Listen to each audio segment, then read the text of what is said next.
Bonjour. Inaugurée le 21 juin 2015, la passerelle de l'archipel permet de traverser la tête entre l'espace méditerranéen et la digue d'Ory sur l'avenue Torcatis.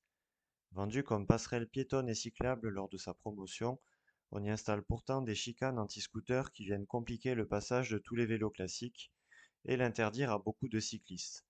Sacoches, vélos cargo, remorques sont par exemple bannis de cet ouvrage. Ce problème et d'autres sont signalés dès l'ouverture par l'association Vélo en tête. Lien dans la description. 8 ans plus tard, presque jour pour jour, et après des demandes répétées des usagers, ces dispositifs sont partiellement supprimés. Alléluia! On profite de la nouvelle caméra qui est passée sur le dessus du casque pour tester la cyclabilité de la passerelle et actualiser les difficultés rencontrées aujourd'hui. C'est parti! Voyons qu'est-ce qui a changé depuis la dernière fois. Alors ça en sachant que avec le vélo cargo, moi je pouvais pas passer. Ou alors il fallait un peu se tortiller dans tous les sens. Donc déjà là, il y a une première chicane qui a été enlevée. Et ici, dans le virage, une autre chicane. Voilà, qui facilite quand même le virage. Vous voyez que j'ai pu le prendre sans poser le pied à terre. Donc ça déjà c'est très agréable. Alors ici, voilà, les fameuses goulottes signalées par l'association Vélo en tête dès l'inauguration, qui posent des difficultés puisque ben, pour l'instant elles sont tout simplement inutilisables car trop proches de la rambarde.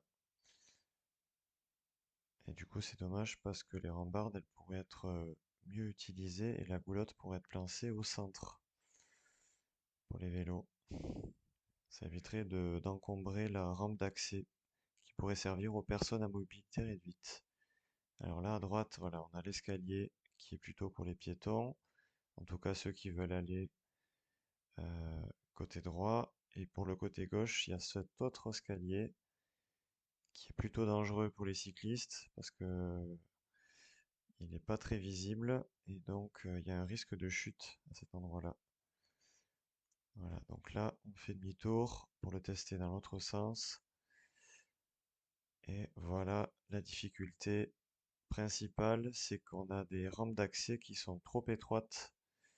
Pour vraiment parler de cyclabilité sur la passerelle, il faudrait qu'on ait des rampes d'accès qui soient plus larges et qui permettent de se croiser, notamment vélo, trottinette et même les piétons.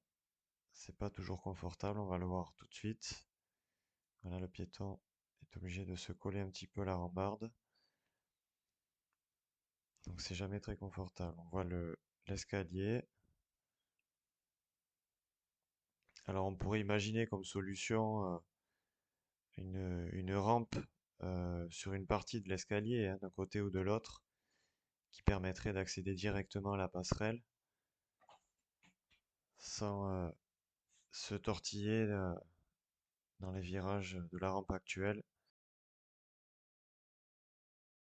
Alors là voilà, comment faire simple quand on peut faire compliqué.